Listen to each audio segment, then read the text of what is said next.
How's everyone doing tonight? I remembered to do the fisherman intro. Shout out to Hive Mind Collectibles for putting that together for me. Appreciate that. Really happy how it came out. He's been posting some custom cards of my likeness that he's made over on Instagram as well. So definitely go give Hive Mind Collectibles a follow on Instagram if you are not already. Tonight is gonna be out of the ordinary. It's gonna be like it's earlier than normal. It's gonna be a quicker one than normal. If you have questions, get your questions in early and often. I'm probably going to be ending. I think, let me see if PK is scheduled already. He usually goes at 9:15. Actually, Pokemon Wonder is also live tonight with John from Reserved Investments. And yeah, I don't think PK is scheduled yet, but I am going to raid PK. There will be plenty of content tonight to watch. Yeah, I don't think his is scheduled yet. I don't see it scheduled yet. He usually does 9:15. If he ends up doing 9:30 or something, if he does 10, I would bring you to that. But hopefully he'll do 9:15 or 9:30, kind of like normal, because I want this to be a shorter one anyways. I want to have to get a lot of work done tonight after this this stream, so can't go too late. But the Mexican hipster says, we need Dan to formally apologize to Nat about the participation trophy statement. I do not apologize. I will never apologize for that. It is true. PSA is the easiest grader out there. They grade 47% of Pokemon cards as PSA 10s. And if you want the easiest big number, double-digit number in the industry, PSA is the company that you submit to. So thank you, Nat and crew, for being the easy 10s we all know and love, and the market drastically overvalued. But that's not just PSA, that's CGC, that's BGS, that's every piece of plastic, in my opinion, is drastically overvalued. But we did that a couple weeks ago. We're not going to turn this stream into that. One thing I did want to show, though, because I've had this debate, like, it's not even a debate, it's not even a thing. People are trying to stop trying to make fetch happen. Stop trying to make PSA's gotten stricter again happening. It's not happening. Let me quickly show you data. So people will say, shout out to Echo. Joe can take it. I know he'll be fine. But people just ranting in Discords. Man, I had a 52 card submission and only 2 got 10s. Consistently inconsistent, where the standards are made up and the grades don't matter. Whatever that saying was that I made that Basic put on a shirt. Sometimes you get higher than you should. Sometimes you get lower than you should. Sometimes you get the grades you're supposed to get. But consistently inconsistent. That's what it always has been. And people will say, oh man, I had a 5% 10 rate, a 10% 10 rate. I usually get 50, 60, 80%. It's like, I don't care what you normally get. They're consistently inconsistent. It happens. It goes that way sometimes. That's the way. It's a gamble. It is a gamble. And the data is not changing overall. It's like, oh, well, your 50 card submission, your 100 card submission, this is bordering on red light. I'm gonna try to reel it in a little bit and try to wrap it up. But your 50 card submission doesn't matter. Your 500 card submission doesn't matter. I don't care if you graded 1,000 cards. Look at all the data. All the data is there. Shout out to GemRate. Shout out to Pokemetrics. I'm gonna pull up Pokemetrics right now to just show you that, like, PSA is not grading harder. You just are bad at pre-grading, and or you got unlucky. You got a bad grader on a bad day, whatever it may be. Those things happen. But in the past week, PSA has graded 145,000 Pokemon cards. 70,894 of them have gotten the coveted participation trophy, PSA 10. About 47%. I'll pull up the math right here on my phone. So make sure I don't unlock my phone on camera like I did before. Show off my lock screen to everybody. So 70,849 over 145,000, 175. 48.8%. So if anything, in the past week, PSA is actually grading cards easier than they have historically. So take that one, take that data. It is, and I know that's me being a little bit facetious about it. That's not, I'm not actually stating that they're grading easier, but like they're grading 48.8%, whereas historically they were 47.38%. But what was the blend? How much was Japanese? How much was English? What sets were graded? All that nuance matters. But like overall, they're grading 47% 10s like they have been. It slight changes in variance. Oops, I need to turn off my fisherman intro because every time I go back to the scene, it will replay. But yeah, I just wanted to quell that with data. I've been dropping the how do I reach these kids Eric Cartman gif in too many discords lately because it's like how do I instill this information into people's brains? It's like stop looking at anecdotes of 50 or 100 or 500 cards and look at all the data. It's there. It's there. Why ignore it? Logic, reason, facts over emotion, anecdotes, all that stuff. Continuing on. Rabble, rabble, rabble, flaming pitchforks. I was not late. I clicked go live at 8:00, and I want to say maybe it didn't come to your screen until 8:01, but I definitely hit it by 8:00. I always look. The go live button and my clock in the bottom left corner of my monitor, they're very near each other. How's it going, Full Waffle? Nice to have you here while I'm actually live. If you or others have questions, feel free to ask them. As I said, I'm only going for a little bit more than an hour, so get them in early. I might not get to every question. I usually get 20, 30, 40 minutes behind chat, and then I spend hours catching up. If I get 40 minutes behind chat, I'm not going to make it through tonight's stream getting every question, and I apologize in advance for that if that happens. What's going on with Japanese boxes surging in price? So 151 has gone up like $40 on the restock price in the past few days. What happens is consumers are paying crazy prices, and there's a presumption by a lot of the Japanese resellers that, hey, there might not be a reprint coming. So what do? They're like, hey guys, I'm gonna bump my price up to 120. Let's see if these crazy people decide to pay it. Oh man, I bumped my price to 120 and I sold double what I sold last week. Let's do 130. Let's do 140. Let's do 150. Like they're gonna raise the price to whatever the market will bear. And this market is insane. This market is insane. It is not because like their cost went up. A lot of these people who are selling to the Brian Pokianis, selling to the retrospecs, who a lot of us buy from, it's not like they and maybe they went down from 50 pallets down to 49 pallets left, or I don't know what kind of volumes these people have, but it's literally them just saying like, oh, I don't know if I'm ever going to get it restocked, and I want to see how much people will pay, so let me bump up the price. And it's like when you make the price go up $20 overnight, a lot of people take notice, a lot of people FOMO. Like I don't have their data, I don't have their information. It would not surprise me if Japanese sellers are selling more at 140 than they were selling at 100, because people just fear this is their last chance to get it at sub 150, sub 200. I've heard some crazy numbers in the past few days.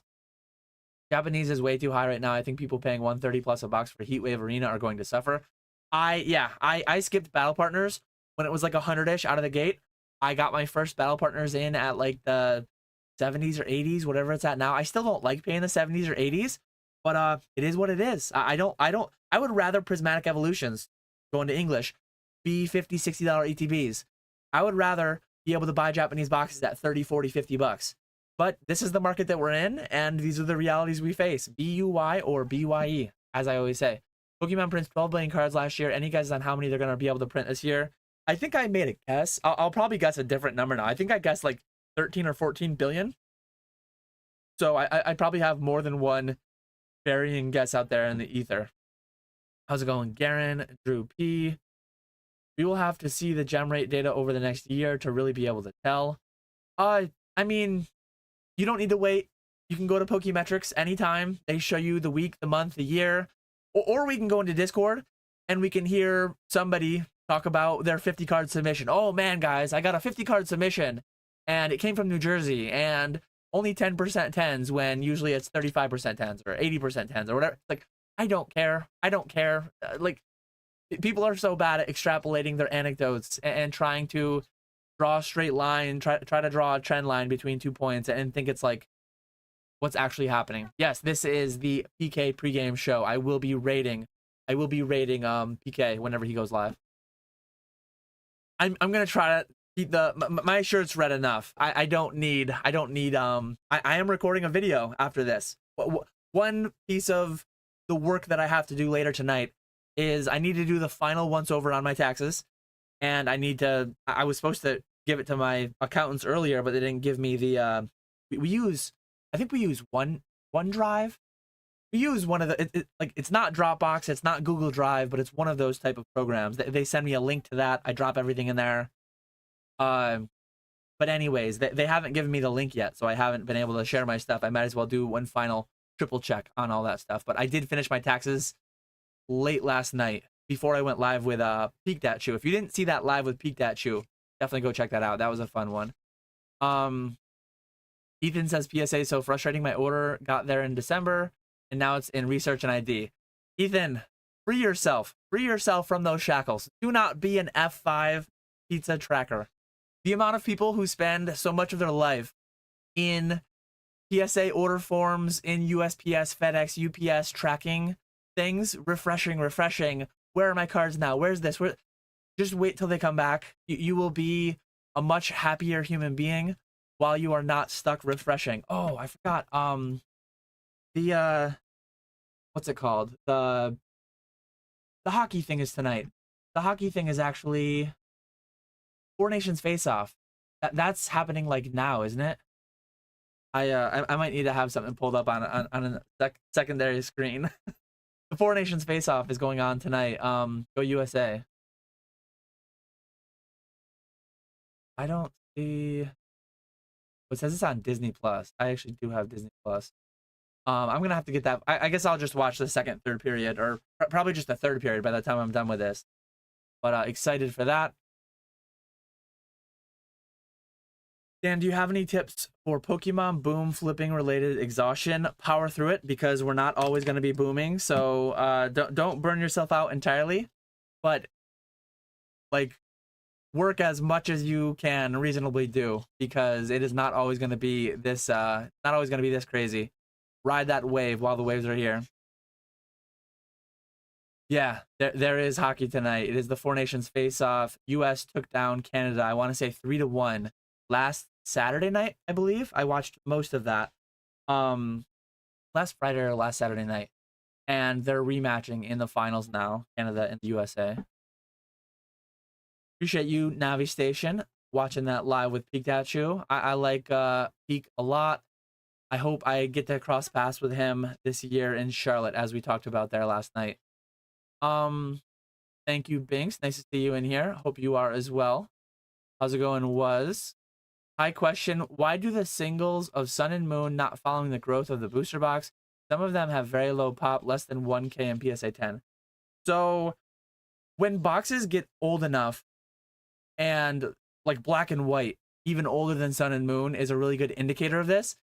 The boxes and the singles often separate. Look at early Magic the Gathering sets. I don't know much about Magic the Gathering, but there are some early 10, 20, 30-year-old Magic the Gathering boxes that the EV of them, opening them, is like $50 or $50, $100. And there's nothing in the there's nothing in the boxes that could ever possibly pay for the box itself. And that's like fine. They're two different things. Like if the EV ever became positive to open a box, boxes would just be opened until that arbitrage play was like taken away. But boxes being like significantly negative EV is kind of like the norm. And just because the boxes go up doesn't mean the singles have to either. Like they're tethered together more at release. But like look at Prismatic Evolutions right now with what all those SIRs are worth, with what the God Packs are worth. The value of the singles is dragging up the value of the sealed. But that's not going to be the case. And the sealed, especially on such an old product, is unlikely to ever really have an effect because so much of that product has already been opened. So many of the singles are already out there. So yeah, there are relationships between sealed and single prices, but the older that you get, the less relevant any of that stuff is. That's my thoughts on all that. But I appreciate the appreciation. I had a couple people angry at me over my video on Monday talking about MSRP. It is what it is. It's a divisive topic. I think it riles up emotions and gets people feeling all kinds of ways. It's unfortunate. Like I truly wish, people don't believe me probably, I truly wish Prismatic was more accessible. I truly wish it was sitting on Target, Walmart shelves. That doesn't hurt my business at all. The whole time that Sea and Sky boxes were restocking like crazy at Costco, Ponga and PK every night. We're still selling a lot of Crown Zenith. Speaking of that too, I wanted to do a little live look in on Ponga. I'm not gonna play his audio through, but shout out to Ponga. I'm gonna post a link to the stream also. Ponga is over live. If you, for whatever reason, don't want to watch PK after I am done being live, I said, yeah, PK is going to be live. I'm going to feed you into that. We're going to raid him. Pokemon Wonder is going to be live with Sean from Reserved Investments at 9. And Ponga is also live through that link. That's not an affiliate link there. If you haven't signed up for Fanatics Live yet, there's an affiliate link in my description for that. But let's have a live look in quick on Ponga. So here's Ponga over here. Will you guys be able to hear him? I think you guys can hear him now. But this is what Fanatics Live looks like on a computer. On a phone, it's different. Obviously, you have a different aspect ratio. But all the buy it nows over there on the left, the chat on the right. He's running through some singles right now. But everyone say hi to Ponga. Hopefully, everyone behaving in chat. If you guys are here, make sure to use code CATCHEM20. He's telling people to use code CATCHEM20. I'm not gonna creep on him for too long. I just wanted to tune in, give a quick live look into Ponga, see how he was doing. One exciting thing that I do have to talk about again. I've announced it a couple places. I forget where exactly, but in 1 week from today, big holiday 1 week from today, if people aren't aware, Pokemon Day. So Pokemon came out in 1996. So we are hitting the 29th year. 29th birthday for Pokemon. Pokemon Day is February 27th, next Thursday. Early next Thursday morning, I should actually check out the 10-day weather forecast. Hopefully it looks good. Hopefully I don't have flights getting canceled or anything. But I'm flying to Chicago early Thursday morning, next Thursday, and I'm going to be rain and snow it's showing. Messy mix. Hopefully that doesn't have any flight issues, but it's only showing 2 inches. 2 inches of rain snow though. That's 2 inches of rain. That's a lot of rain. That's not much snow though. Anyways, I'm flying out to Ponga for a Jungle First Edition booster box break. It is quite likely that I won't be making either Chicago Collecticon. So having a streamer in Chicago, not visiting Chicago all year would be blasphemy. So I planned a special getaway trip to go bring a Jungle First Edition booster box to break for Pokemon Day with Ponga. What we're gonna test out. The WotC base set unlimited booster box break went really well with PK. That was early February we did it. Or, sorry, late January we did it. And that went really, really well. So I've already secured. I already have the Jungle box. I have the Fossil box. I have the base set 2 box. So I have the next 3 boxes already in line. We're gonna do one every month for the next 3 months minimum. Hopefully those will continue to go well. I will secure a Rocket First Edition booster box for May for all the Team Rocket set hype, which that was what my title was for this video. Something about Team Rocket best set ever. Next set is always the best set. I'm super excited. I'm a Kanto guy. I'm a Kanto Johto guy. Pokemon Yellow, Pokemon Crystal. Anytime you bring in Team Rocket, Team Grunt, Team Skull, Team like Magma, Team Aqua, all these teams, it's like Team Rocket. Team Rocket is where it's at. Giovanni, Mewtwo, all that good stuff. So I'm super excited. I'm always excited to see what the new sets will bring. I'm especially excited for the Rocket set. So very excited to see how that goes. Excited to do the Jungle Box break next Thursday. And for anyone unfamiliar, again, Fanatics, we will be auctioning all 36 packs for $1. Starting at $1. Let the market wherever people determine they'll bid on it is where it'll go. Let me I was gonna show that really quickly too, because there's one thing that I did. So I bought the Jungle First Edition booster box from the same guys that I bought the base set unlimited booster box from. The most like legitimate source of WotC boxes that exists, I believe, on the planet. I have no concerns over any boxes that I buy from them. That said, the Jungle wrap was like pretty loose. It was pretty like rough looking box.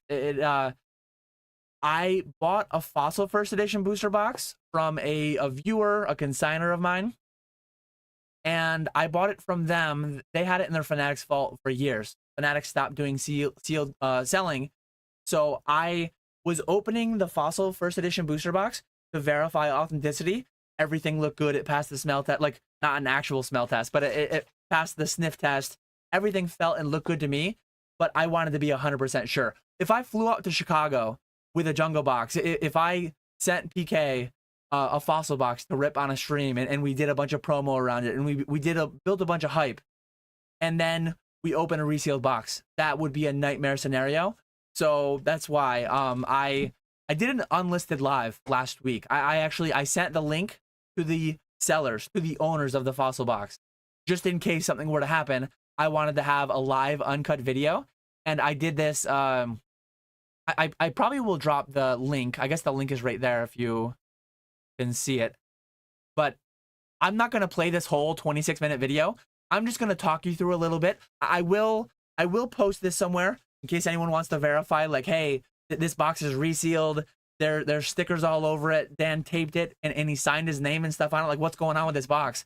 I weighed all the packs to verify there were 12 heavy packs. I checked the seals on stuff. Like, everything passed. Everything was good. Boxes are good to go. But what I did was, and I'll show you here. I'm just gonna like flip through it some. So I cut open the box. I broke it down from the packaging live on YouTube in an unlisted video. I weighed all the packs. I wrote down the weights just so that I knew like what's heavy, what's light for when we do the actual stream. You can actually see that there was a chat in there. The people that I bought it from were in there. But yeah, you see me going through the packs. You see me weighing them all. And then at the end, I randomized them. I shuffled them up and I put the box back together. I put tamper seal stickers on them. I showed the numbers. I'm going to show the numbers on the live stream before we cut back into it. Like, everything I did with the box open was done on camera, pack shuffled back up, put back into the box, tamper sealed. And then I went further and I taped it shut, and I signed my name on it so that you could verify no funny business was going on. Yeah, that's me signing my name on the seams. And what I'm going to do is, when we break this on stream, we're going to break it. We're going to shuffle all 36 packs again, and then we're going to sell them as unweighed, and we're going to weigh them once the bid is over. And we're going to give people the option. We're going to give people the option of like, hey, do you want this? Well, if it's a light, it can be shipped sealed. Presumably no one would want to open a light pack, but like if they wanted to, we could. They could go for the, I don't know what they'd be going for there if they went for anything. The Pikachu and the Eevee, I guess.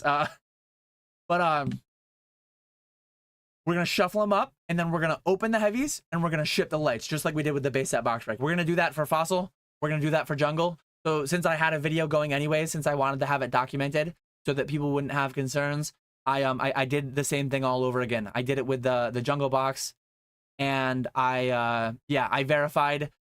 The Jungle box actually weighed pretty cleanly.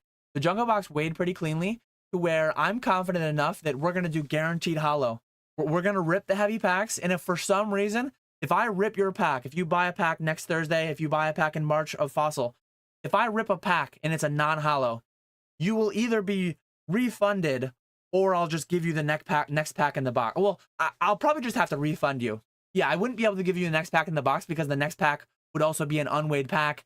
So the cleanest thing to do, it's my risk. So if I open a pack and you get a non-hollow, you're going to get fully refunded for that, and I'll still ship you the cards. I'll ship you all the non-hollows that come in it. So hopefully that doesn't happen. If it does happen, someone's getting free non-hollows. So yeah, I just wanted to show that was all done on camera. That will be uploaded somewhere. It is on YouTube, but it is not like linked anywhere for people to find it. But yeah, let me continue on. I am in Rudy's Patreon. I don't get a whole lot of benefit from it as far as buying product at a discounted price. He does not crazy discounts. Sometimes the discounts are pretty solid. Sometimes they're barely discounted at all. But I used to buy his Metazoo releases. I have all the Rudy promos somewhere. I have a couple. I think I have Rudy Claws up behind me. The one that I opened in Denver from his 6.9 year anniversary product that he did. But yeah, I'm a Rudy patron. I'm a big fan of his content. I don't watch it all, but I watch a fair bit of it. I love his earlier stuff, all the financial stuff that he's talked about. His old credit card videos, and I'm excited for Metazoo. I'm gonna make a video. I'm recording the video tonight. I'm gonna go through I've got all my binders ready. Unfortunately, I didn't have time to get them all filled. I have all the cards somewhere. But like I'm gonna be flipping through some binders. I'm gonna be reminiscing on the old. I'm gonna be talking about the new.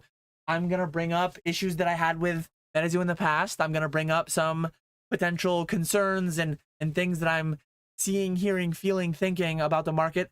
It's probably gonna be a long one. I might be recording a 60 to 90 minute Metazoo video later tonight. So if you're looking forward for that, that'll be on Saturday. Probably drop at 1 p.m. on Saturday, and it'll probably take up your whole afternoon. It'll be like a feature length film if you watch the whole thing on 1X. But I'm I'm excited for Metazoo. I'm a little bit like nervous about how it's gonna go. There's a lot of noise going on right now. I hope it's just vocal minority. But I'll save it for Saturday. I don't want to get into it too much tonight. John Jackson says, did you get your allocations for Surging Sparks reprint? When are you receiving your product? What products was it? Booster boxes, bundles, ETBs. I will log into both of my distributors right now. I don't believe I did.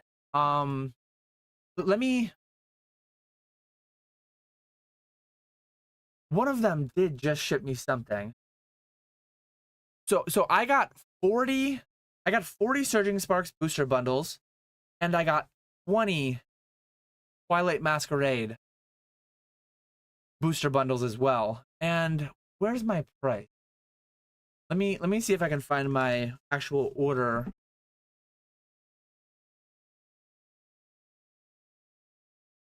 Where's the invoice? Okay, here's the invoice. So I paid $20 per booster bundle for Twilight Masquerade and $20 per booster bundle for Surging Sparks. I didn't get booster boxes yet though. But yeah, I got 20 Twilight Masquerade booster bundles, and then I also got 40 Surging Sparks booster bundles. Those shipped 2 days ago. So those my guy called me Tuesday. I had a small allocation of that. It was nice to not get them at like the inflated pricing. I think my other distributor, I'm going to check right now to see if they have them in stock. I think my other distributor went the route of selling them at market price. That's just the way that it goes. Yeah, weekly limit 20. Oh, I need to buy these. I'm going to buy these right now because I can get 20 of them a week for 25 a piece. Not as good as 20 a piece, but like still sub-market. So still worthwhile getting.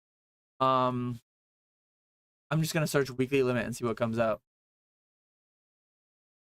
They have weekly limit 1 booster bundle display of 151 that I can get for $425 a piece. So I'm going to get those. They have Pokemon Go Premier Deck Holder collections. The Dragonite V-Star Pokemon Go thing. 9 Pokemon Go booster packs for $30. I'm going to get those too.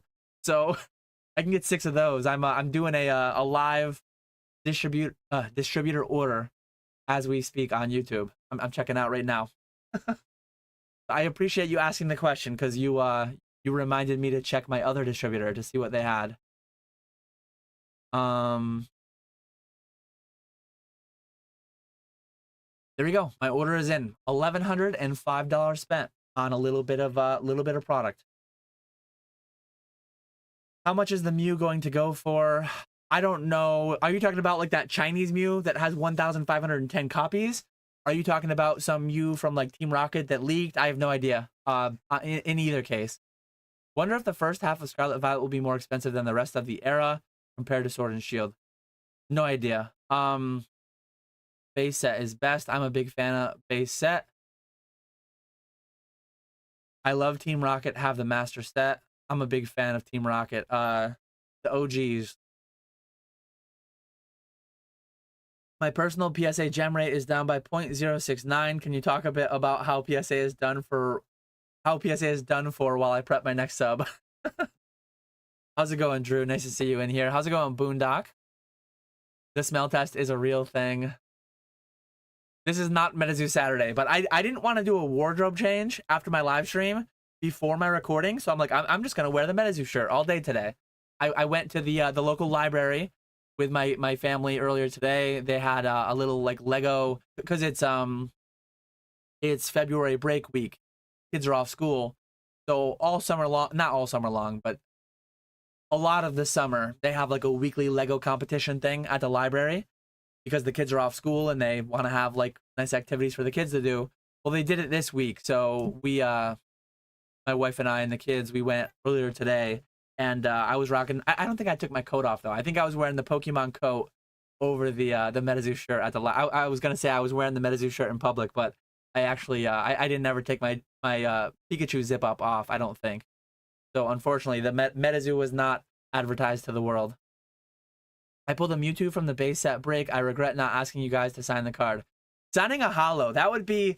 I would hope you would have asked us to sign like an energy card. And if you had asked us to sign the Mewtwo, we probably would have tried to talk you into signing the energy. Did you get it graded, or are you going to? Or is that just going straight into the PC as is? That is awesome though. That's obviously Charizard is what most people are going for. Financially, that's the one to go for. But Mewtwo is definitely, after Charizard, like one of my favorite Pokemon in base set. So that's a solid pull. Who are you going up to see for the box opening? I'm bringing the box to Ponga. We're gonna be doing it. Well, Ponga's gonna be doing it. I'm just gonna be there on the sidelines, kind of like helping him out, however I can. How I did with PK. I've opened several jungle boxes in my day. I can't remember how many. Maybe 5 to 10, 15. I don't really know. But I don't think Ponga ever has. So he'll get the pleasure of being able to do that. Appreciate you, Java, gifting the 5 memberships. We're gonna see the lawnmower mow the lawn 5 separate times. You'll love to see it, hopefully. Grimer says Surging isn't getting reprinted. Maybe the booster bundle is all that will come. I have no idea, but that's all I've gotten for now. I forgot to sign into my other distributor. I'm gonna sign into my other distributor and see if I see any allocation for booster boxes, but I didn't see one. All I got so far was the booster bundles. I hate when they give me odd numbers. I'm looking at my Journey Together open orders right now at one distributor, and I have 35 booster bundles. I always tell them, like, give me a round number, give me a case quantity, and they often don't. What was that? Oh yeah, Surging. I don't see any new things for Surging Sparks at that distributor. Appreciate you, Java. Nice to see you in here. You should dress up like you're doing a safari for the break. Grinding in RuneScape while catching a Dan live. Life is good. I've been bad. I grinded a lot of RuneScape for leagues. I completed my goal of getting the Infernal Cape. I also did a solo Theater of Blood. I did a solo normal mode Theater of Blood that I barely got through. But yeah, I had a blast with leagues. I'm going through the normal burnout after a league's ends, and I'm gonna get back. I'm gonna get my quest cape back. I think this weekend, actually. This weekend, I'm gonna play a little bit of RuneScape, work on a couple of the big Grandmaster quests that I missed, and work towards getting raids ready in RuneScape. Feel free to not answer, but reprint or not, if distro is selling them over MSRP to a store, the end consumer will never be able to buy them at MSRP. Reprint or not, if distro is selling them over MSRP to a store, the end consumer. Yeah, I mean, every distributor is different. Some distributors will sell them at the normal price, but they'll bundle. They'll sell you 5 Battle Academy cases at regular price, and they'll also sell you 1 case of like a Scarlet Violet era booster box at regular price. So it's like they're using it, but what I hear is I don't have this information firsthand, but supposedly Pokemon does that to distributors too. Like, hey, Pokemon, fresh off the printers, we've got Surging Sparks booster bundles. Hey, GTS, hey, Mad Al, hey, Southern, hey, Peach State, hey, Alliance. Do you guys want some of this hot, fresh Surging Sparks? Well, you're going to take 2 truckloads of Battle Academies as well.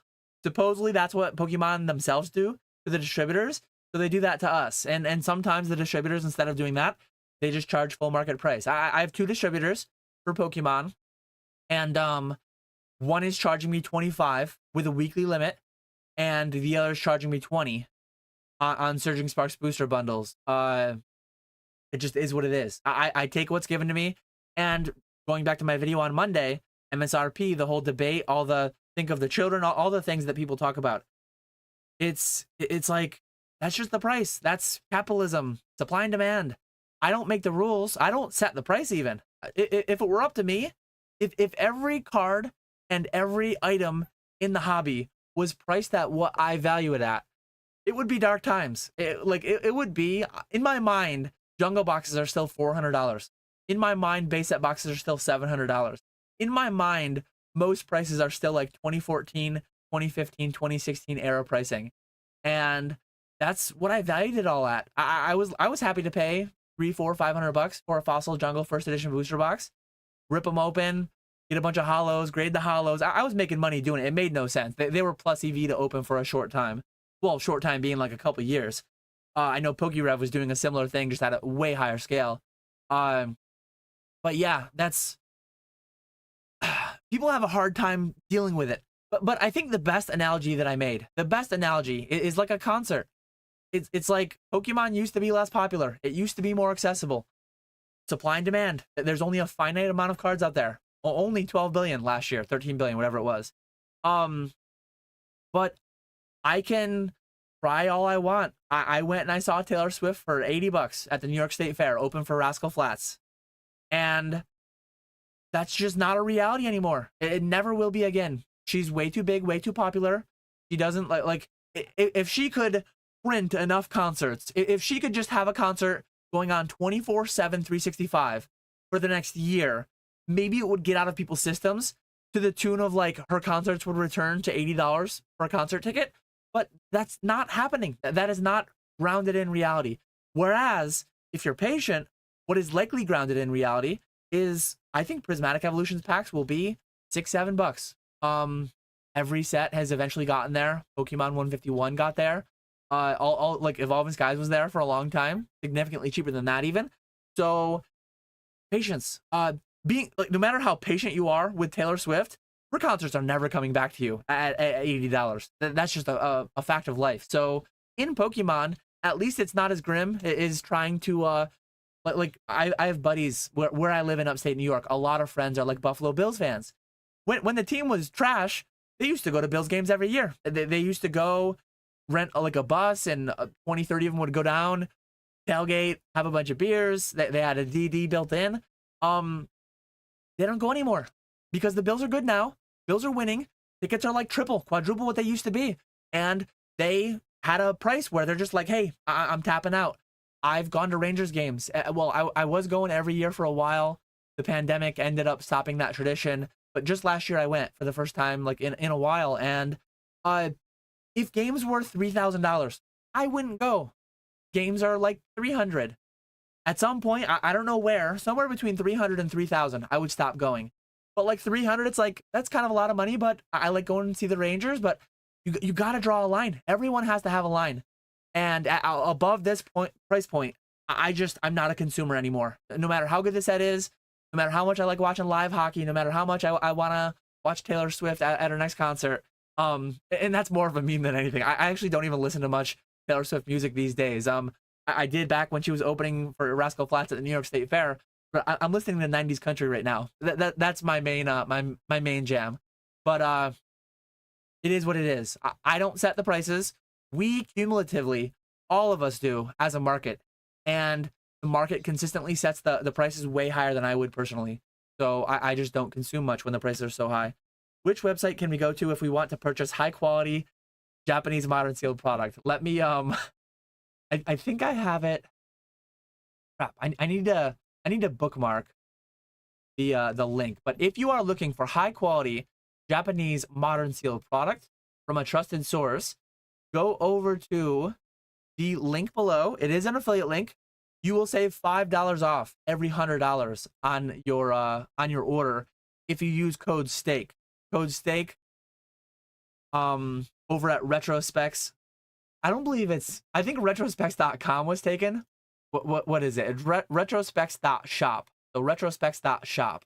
He has 151, Paradise Dragona, Shiny Treasure, Super Electric Breaker, V-Star Universe, and Terastal Festival. Oh, Terastal Festival is actually sold out right now. Maybe he got caught by the price spike. Is it possible there won't be Surging Sparks booster boxes on this reprint? I have no idea. There's probably some percent chance, yes. I've never heard full confirmation on what Surging Sparks products are getting reprinted. One thing Pokemon's been doing more and more lately is like printing non-booster box SKUs. They're doing the Sea and Sky. They're doing the Blooming Waters. They're doing PTBs, booster bundles, things like that. They've been leaving the in, and if that ends up being the case, if booster boxes don't come back, I don't have many left. I thought the prices got too crazy. I actually have some out at Probstein right now. If there are active auctions on Probstein on eBay of Surging Sparks booster cases, they're probably mine, because I think I sent them like 5 in the past 2 weeks. Are you aware of any consignment services through Fanatics that we sell cards with in confidence?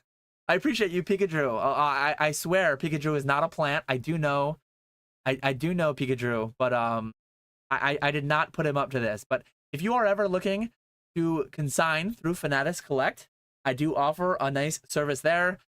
Every card that sells above 120 will actually net you higher than you would get if you were selling through Fanatics yourself. So it is a it is a no-brainer if you're selling there anyways. If you're not selling there, it's not as much of a no-brainer. I use James's consignment service, ZNG Emporium. I think that's great. That has solid rates too. Probstein's rates beats it at certain levels, at certain thresholds. But yeah, that's my little spiel that Drew led me into for the my mouse is on the fritz. But yeah, let me get this back off the screen. Appreciate you, Drew, letting me shill my wares.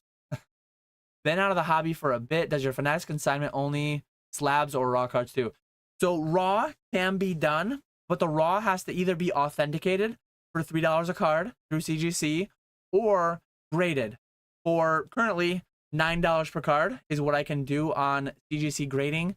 So if you want to send me 1,000 raw cards, it would either be $3 a card to have them authenticated and then sold, or it would be $9 a card to have them graded with CGC and then sold at the rates that I just showed. Appreciate you guys. Use code Drew for 0% off. Oh, that's hilarious. Do you see Japanese 151 booster boxes hitting $200 soon? I have no clue. They could. They could hit 200 soon, and people won't like hearing this. People won't believe this.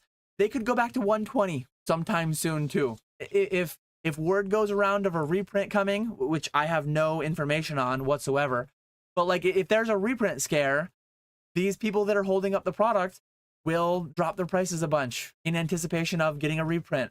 If there's thoughts that, or if there's ever confirmation that like, hey, 151 is entirely done, we might have $200 by the end of the night. If somehow, I don't think they ever really do this, but if Pokemon Japan made a corporate post on their corporate Instagram, Twitter, website, whatever, if they firmly said that 151 is done, out of print forever, it would be $200 tonight, I think. But we don't know. We don't know if it's gonna happen. We don't know. Well, we're pretty sure because they don't ever do that.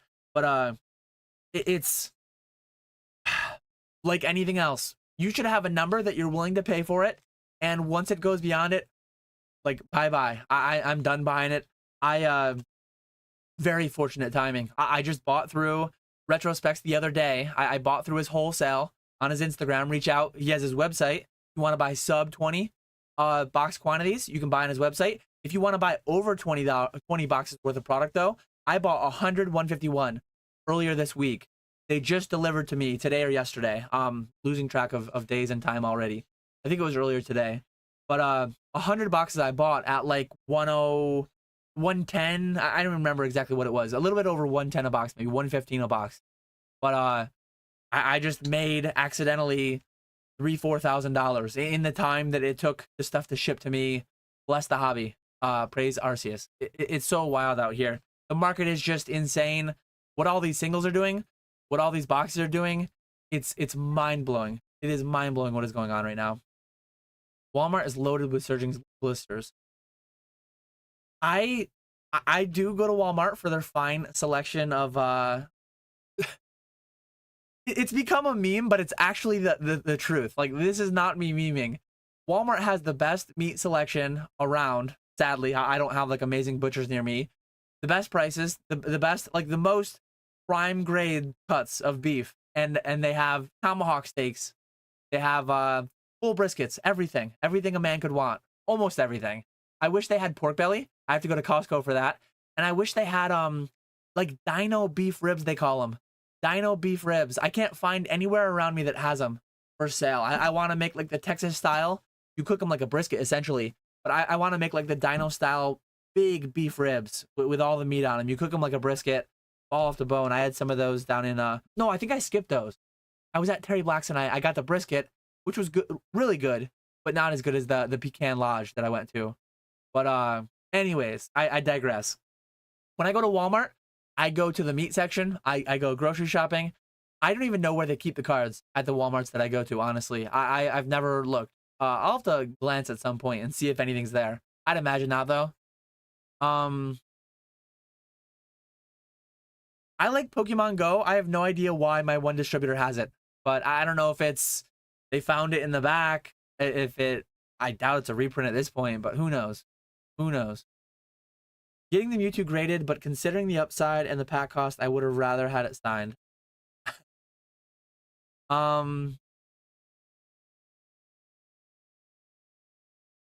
What a weird business. Thanks for answering.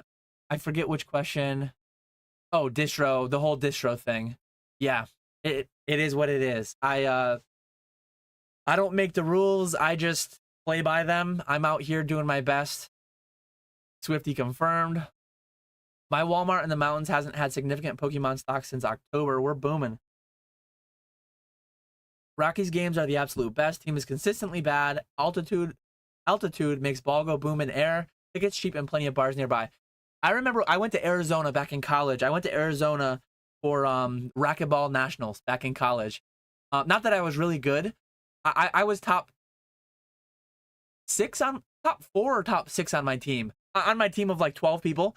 I was in the top half of my team. I qualified for nationals. I think it was top 4 actually. Whatever the case, I went to racquetball nationals in Arizona, and on a whim, we went to a Diamondbacks game, and it was like empty. It was just a random weekday game, $5. We got into an MLB game for $5. It's like a single hot dog was more than the tickets. I mean, where I come from, sports, Jets, Mets, Rangers, they're sold out to season ticket holders for the whole year. The only way to get tickets is on the secondary market because they sell out everything as season tickets. So even when the Jets are bad, which is almost always, that's the case. So it's like I'm paying hundreds of dollars to go to the Jets when they're crappy. If you live in Arizona, pay $5 to go to a Diamondbacks game. Crazy. I forget. I've been to a couple Yankees games. I've been to a handful of Yankees and Mets games. Sub 100 usually. I want to say sub 100. I don't think I've ever spent more than $100 for a major league game, but very different. 162 games, 81 home games compared to 8 for football, and then you've got 41 for hockey, right? Let's see. If you're a collector, how do you not sell every card you own right now asking for a friend? I used to be a collector. I used to be a Pokemon card collector. I still am, but not to the extent that I was. I had a PSA 9 Gold Star set. I had a PSA 9 Old School EX set, 100 and however many it was. I had a complete 370 card, WotC First Edition, Shadowless, 4th print.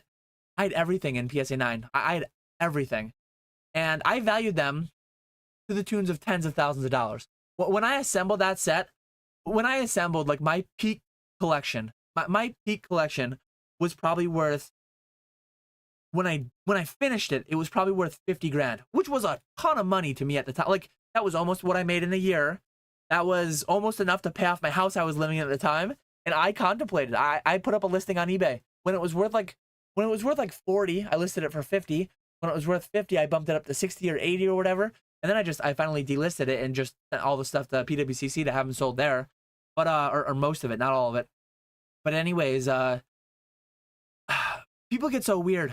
People get so weird about, oh, you're in it just for the money or this or that. The other thing, like, this stuff is a lot of money. But like maybe you pulled a Moonbryon 3 years ago, and at the time it's like, it's a lot of money, but I like the card. At some point, it's fine to tap out.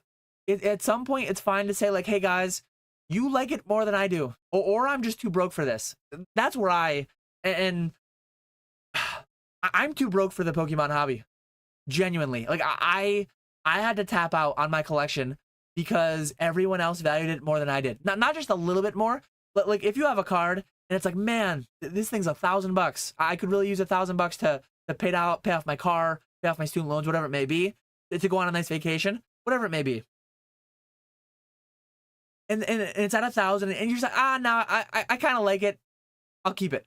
Well, when the 1,000 goes to 2,000, to 3,000, to 4,000, to 5,000, the calculus changes. Maybe things in your life change. And for people to be like, there are some people out there that are so anti-capitalism. They're so anti anything monetary. It's like, this is my hobby that I love and cherish.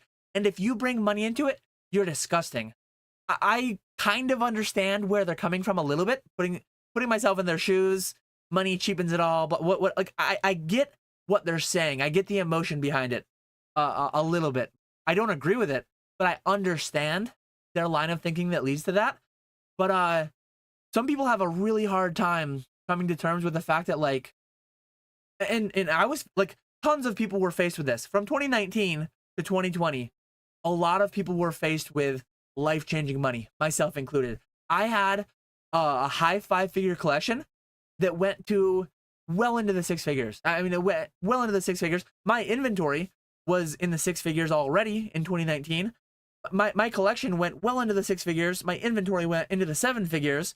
And Collector Dan didn't die that day, but he went away. He went away. Maybe someday he comes back. But that's what it is. Everyone needs to have their price. Same thing as like on the buying side. It exists for the selling side too. It's like, some people would use paying off my car. Some people would use paying off my credit card debt. Some people would use paying off my student loans, paying off my house. Some people would use going on a 2-week European vacation, touring all the European sites to see. Whatever it may be. But I think everyone should attribute some amount of like sanity in their valuation on what they have. And some people kick themselves. 2021 came and went. Their base set boxes went to 40 grand, 50 grand, and they didn't sell. And their Jungle Pikachus went to 1,000 and they didn't sell. Their PSA 9 base set unlimited Charizards went to $8,000 and they didn't sell. You're never gonna time the top perfectly, but it's reasonable, and it shouldn't be seen as like a shameful thing to have to just tap out and say, hey guys, you guys take it, because you value it more than I do. That's where I'm at with almost everything. 2.5 inch by 3.5 inch cardboard rectangles. I can't seem to wrap my mind around how the Japanese market works. It's pretty wild. How's everyone's wait times with PSA lately? A lot of tracker checkers out here. They'll have information for you. Will the Jets trade up and go after Cam Ward? I have no idea. They'll do something really stupid. They'll probably trade up. They'll get a quarterback. So this is what the Jets do. The Jets trade up. They get a quarterback. They throw him in immediately with not a good enough line, not a good enough running back, not good enough weapons at wide receiver, tight end. And they'll be surprised when the quarterback struggles the first few years, and then they'll get rid of him. And then they'll go and win games in Seattle. They'll go and win games like in Minnesota. They'll go win games with other teams with things built around them for success. The Jets need to fire their owner. The one person you can't fire, the one person you can't release. It goes all the way to the top. The Jets are rotten all the way to the top, and that's ownership. They need to fire their owner, but unfortunately you can't do that. He's the one who sets the rules, so it is what it is. But whatever they do, it'll be the wrong thing to do. I don't think they'll get a franchise quarterback anytime soon. I've been fooled multiple times, but I've pledged to never buy another Jets jersey with a name on the back other than my own. If I ever buy another Jets jersey again, it will have my name on the back. It will not have whatever the latest greatest quarterback is. I have a Sanchez jersey. I have a Geno Smith jersey. I never got a Zach Wilson one. Not gonna get like a Rodgers one or anything, but I have Mark Sanchez and I have Geno Smith, and then I have Revis. That one I can wear all the time, anytime. He's a Super Bowl champion, not with the Jets, sadly, but Revis was something special. Big fan of Darrelle Revis.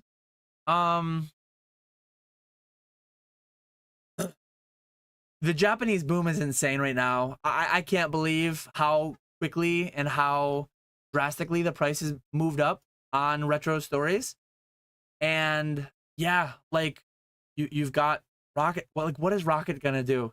Rocket is going to rocket into the stratosphere. Rocket's gonna rocket to new galaxies yet unseen, not yet explored. D-Town, please no. People suggesting we trade up and take Jackson Dart right now. I don't even know these names. I don't pay attention. I don't have ESPN. I don't pay attention to like college at all.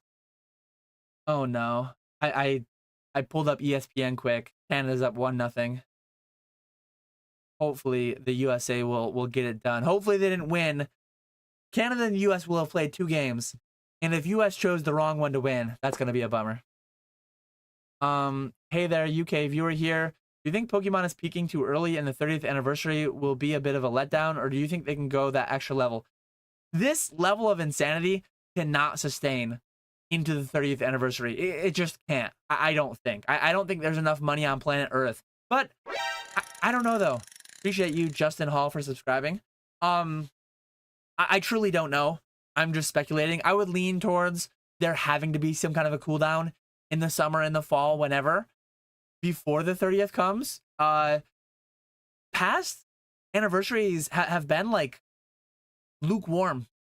If anyone was around, I was around for the 20th anniversary. Generations. Yeah, I believe I'm getting that correct. Generations was the 20th anniversary set. They came out with the mythical collections, the mythical pin collections. Mew was the first one. Very hype, very stonky, went nuts. But like all the other subsequent ones, they actually did Generations a lot like they're doing Prismatic Evolutions right now. They did it across the year. They did like more staggered releases throughout the year, different product lines. And a lot of people were done with Generations like quite quickly. Now that's an expensive set.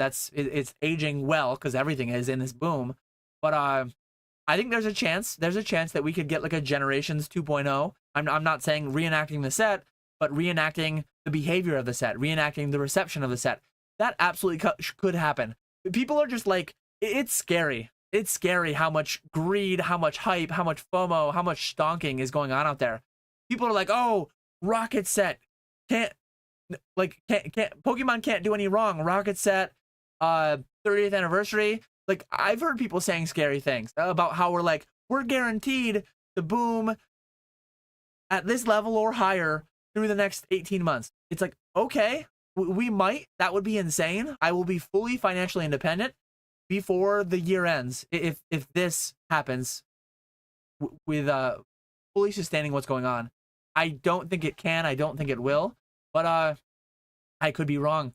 The market can remain irrational longer than you can remain solvent. I'm betting with it. I'm riding with it, so I'm not betting against it.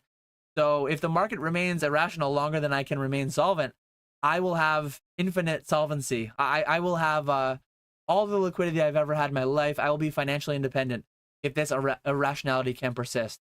It's just, and that's what it is. Like people are being so irrational in so many ways. You can't lose right now. It's like you buy 151 boxes from Retro for $11,000. By the time they get delivered to you, boom, they're worth $15,000. You buy a case with your buddy at Chicago Collecticon for $48,000. If this thing was still sealed today, this would be, we bought it for $48,000. I think that's the first time I actually said the exact amount we paid. That video will be coming soon because I just got my final, my final 85 Great Felt hats are coming back from PSA as we speak. They've not been delivered, but they are on their way back. But if that was still sealed, and now that it's opened and we've sold the PSA 10s and BGS 10s and CGC 10s, that $48,000 became a disgusting amount of money just in the time that it took PSA to grade the cards. I sent those 85 Great Felt hats when the PSA 10s were $300 a card. What are they now? $700, $750? It's mind-blowing. It is so crazy what's going on. It shouldn't be able to happen. It shouldn't be able to exist. But we're out here. We're out here doing what we're doing. It's nuts. Let me double check and see if PK is scheduled yet so that I can set up on the back end before I forget. He's not scheduled yet. Unless I'm missing it, but BZ Gamer says it goes straight to secondhand market. We buy it in the 4th, 5th plus hand market. Then we sell it back to the secondhand market for a profit. That's, must be talking about Japanese talking about there. Do you get dino beef ribs from dinosaurs? I don't know why they call them dino beef ribs, but that's what they're called. Any idea how many credit card points you got last year? I'm assuming most of your spend is through methods that aren't through debit credit. But what cards do you use for business spend? So I have the PayPal card that gives me 3% on all PayPal purchases. I have the Citi Double Cash, which gives you 1% when you buy, 1% when you pay. So you get like, it works out to be like 1.98% on everything. And then, or 1.99% on everything. And I have an Amazon one through American Express for buying. I don't buy a ton from Amazon, but I buy things through there from Amazon. And then when I got my Chase bank account, so I have 4 now. When I got my Chase bank account, I got the Chase Premier Preferred, whatever it's called. I don't know. That one, they gave me a high limit, which is nice. But I actually have my tax stuff. I closed it, but I can pull it up very quickly. I'll tell you exactly how much money I spent on credit cards last year. I did a video. I'm not going to tell you how much I spent overall, because then I will just be telling you exactly how much money I made last year. Because I already told you in my one video, I already told you that I sold $3.06 million worth of Pokemon cards last year. So that is a fact that is there. Here's my Citi card. My Citi card, I spent $317,804.79 on. My American Express, I spent $108,505 on. My PayPal card, I only spent, I don't have it totaled here, 30 grand or something, not much. My Chase card, I spent like 5 grand or something, not much. So I spent all in across all cards. I spent like a little under $500,000. So but yeah, when I buy collections, when I buy, I have my hot buy list here. When I buy packs from you guys, this is actually my old hot buy list. So this is not current. These are the lower pricing. But when I buy packs from you guys, when I buy my distribution product, when I buy most of the best deals that I buy, that is all bought with there we go. USA got a goal. Thank you, Brad, for the update. I just verified on ESPN that I wasn't being trolled. So the good guys tied it back up. Hopefully it'd be 1-1 or maybe 2-1 good guys going into the first intermission. But yeah, I spent a little under $500,000 last year on credit cards. And some of those actually were with distribution. With distribution, they charge me a 2% credit card fee, but it's a wash with my cash back on my credit card. So I still do it. But most of the best deals are ACH, Wire, Zelle, check. They are methods that do not give you any cash back. So that's just a fact of the matter. It's like some people get really hung up on like, oh man, I want to get that 2% cash back. Well, when you pay 100% of market and you get 2% cash back, you are functionally paying 98% of market. When I buy at 85% of market, it's like, boom, I'm getting 15% cash back instantly. Sometimes I buy at 70% of market. I'm getting 30% cash back instantly. But like some people get so hung up on what is it? Penny wise, pound foolish. They get so like addicted of, oh my god, you must have millions of dollars a year in spend. You must get crazy amounts of credit card rewards. Like, yes, I still do get a fair bit, but I get, if I buy $1 million at 80%, I just save 200 grand, which dwarfs my credit card stuff. So this is the technical way that you're supposed to do it. Herblore says, is it a wash? Does your CPA advise you report all your points as income? So you're supposed to report all your points as a reduced. So say you buy $100,000 worth of stuff on your card and you get $2,000 back.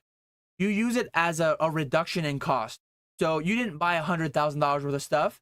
You actually bought $98,000 worth of stuff. Per the IRS, that is the proper way to do it. There are strategic ways that are kind of like loopholes that are too complex that they don't pursue it. But you can actually you can book them for personal travel. You can buy things for your personal use with your business spend points, and you can, like, I hear of some people using their business card points on business travel. Like, no, spend cash for your business travel and then use your point rewards for personal things. Because then you're getting like the tax exempt nature of it. If you're using it to subsidize business spend, that would be a write-off anyways. That's not getting the full benefit from it. But here we go. Young Bambino says, making a quesadilla, listening to Dan talk about the same things for the third month in a row. Third month in a row? I mean, we're going on the fourth year in a row right now. It's the same thing. It's different set names. It's all the same general topics. Occasionally, I will have a video come out on a Monday that is fresh, first pass for Dan. I think I've never made one about MSRP. I think that was my first time on MSRP specifically. My video for this coming Monday, Metazoo is going to be the Saturday video, but I'm going to make a video this coming Monday that is about, it's going to be talking about pre-orders, why I don't do pre-orders, why I will never do pre-orders. I'll talk about it a little bit in my video on Saturday. I've already pre-ordered my product for my distributors for Metazoo. I've had a lot of people reach out to me, a lot being 5 or 6. I've probably had 5 or 6 people reach out to me. Hey, Dan, are you getting Metazoo? Are you going back into it? Yes, I am. Can I pre-order a box, a case, 3 cases, 5 cases? No, I don't know how much I'm going to have. The market is so fickle. Right now, there's a lot of noise, a lot of negativity. If and when pre-orders like sell out at a distributor, if and when that happens, people will just get silly. People will get stupid. In this market right now, I fear for what might happen. In some ways, especially if I get a lot of it, I will want Metazoo to go to the moon, right? I will want to make a bunch of money. But in other ways, for my sanity, for the sanity of the people running it, for the security of like a slower rollout launch to hopefully what becomes a long-lasting IP, a lot longer lasting than the first time around. I hope it's like a sustainable, reasonable launch. I worry, it's a dumb thing to say in some ways. I worry the boxes might be $200. This is not financial advice. I worry they might be $200 this year, the Metazoo base set boxes. I'd rather that not be the case. I'd rather they be more reasonably priced. I'd rather they be somewhere around MSRP. MSRP, I believe, is like 120. But I don't want to have the same conversations I'm having in Pokemon in Metazoo too. And Metazoo is a good case study. Metazoo is a good case study for what can happen if you get too big for your britches and you start making print runs too big for too long. Metazoo was Kickstarter, 2,500 boxes. First edition, 25,000 boxes. Nightfall, 50,000 boxes. And throughout all of them, the Kickstarter didn't fully sell out. It didn't fully fund. It funded enough to meet its goal, but it didn't sell out. 60 grand or not much money, whatever it was. But initially, when Kickstarter boxes were going for 10 grand, when Cryptid Nation first edition booster boxes were going for 1,000, when Nightfall boxes were going for 300, people were like, oh, artificial scarcity. Oh, they're just intentionally printing not enough. Like, no, you can't print 100,000 of a brand new game. And I have no idea what the new numbers are for the new Metazoo, but like, I'd presume they're a lot lower than the final sets for Metazoo 1.0. I have no idea what the number is. I never will likely get that insight. I don't know if they'll ever share those things, but it's just so wild to me how everyone is so smart. Everyone knows the right amount to print. Oh, if I were Pokemon, I would do this, I would do that. You have no idea what you'd do. You'd probably run it into the ground within a year. Same thing with Metazoo. Like people they're not printing enough, artificial scarcity. They're just trying to pump the market, this, that, the other thing. And then the second they print too much, UFO, Seance, Wilderness, when they printed 100,000, people were like, oh, guys, come on. We've only been crying for more for 6 months, and then you give us more. And, whoa, that's way too much. Like people are just so ignorant of the complexities behind setting a print run properly. And I hope Metazoo can do it well. I think Pokemon does it really well. Not perfectly. Right now, you got a lot of rabbling going on. But if you give the people what they think they want, you will kill the game. Metazoo killed the game.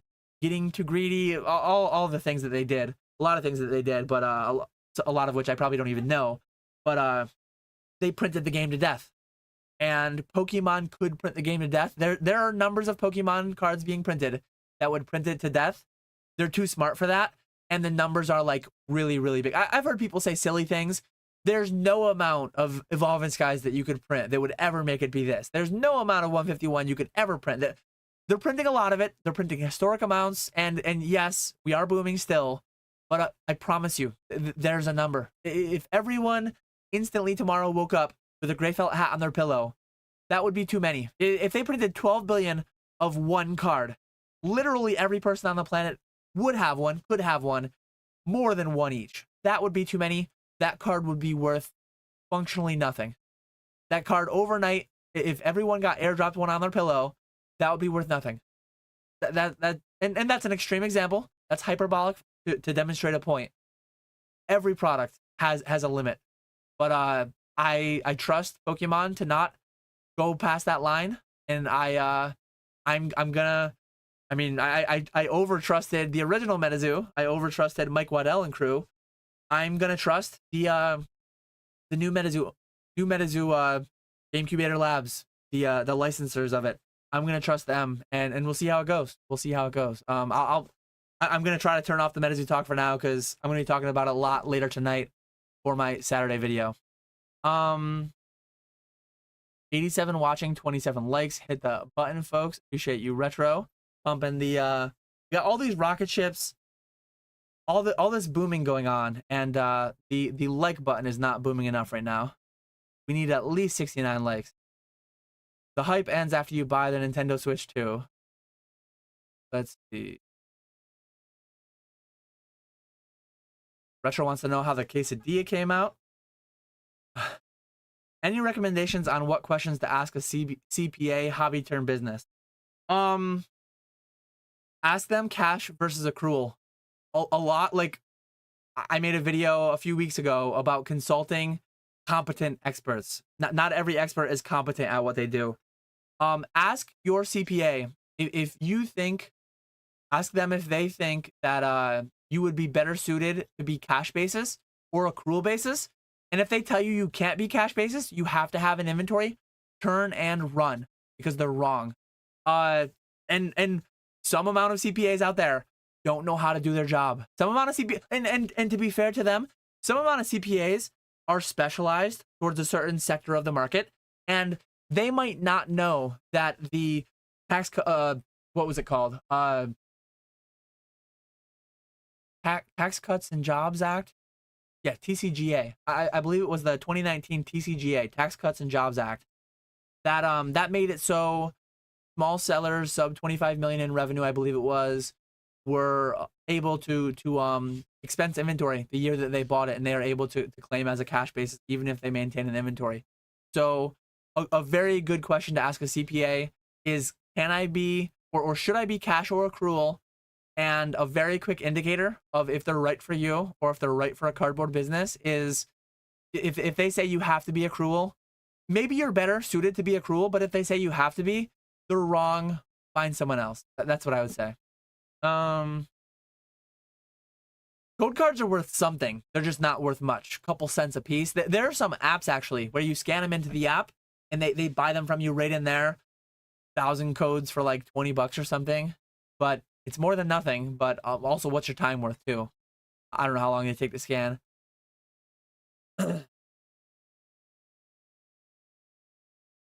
Yeah, this is talking about the loopholes with cashback and things like that. Let me double check and see if PK has scheduled. PK is scheduled for this minute. So I'm going to set up my stream to funnel into him. I'm going to wrap up pretty soon. I appreciate everyone hanging out. If anyone has any final questions, feel free to drop them in the chat. But let me verify. I remember how to do this. Redirect. Here we go. So I'm going to redirect you into PK. And he's not yet live, but yeah, I see his live right there. I've saved it. So when I end here, I'm going to wait to verify that he actually goes live. I'll hang out for a couple more minutes, and then I will put you guys over there. If you are looking for more content tonight, Ponga's live on Fanatics. Go hang out there. I will redrop the link for that again. And Pokemon Wonder is also live with Reserved Investment. So a lot of content going on tonight. Young Bambino's quesadilla came out very nice. outdone himself again. Nice to hear that the quesadilla is enjoyable. My comment was up for 5 minutes of Metazoo talk. That's tragic. Apologies.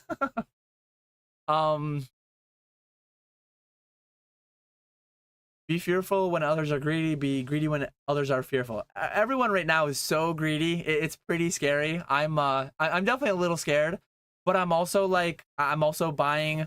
I'm buying a lot of this. I'm gonna tell you Saturday exactly how many boxes I'm pre-ordering.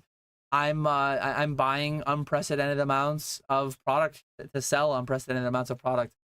It's we're booming, and I'm riding the wave. I don't know when it's gonna end.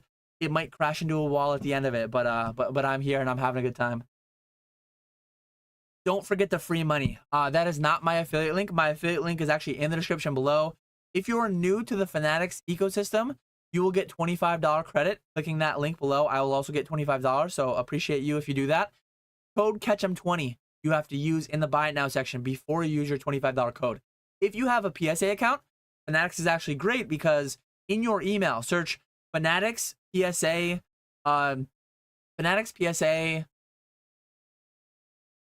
code or reward or something. Search something along. Search Fanatics PSA and it'll probably come up already. Let me do it quick before I pass you over.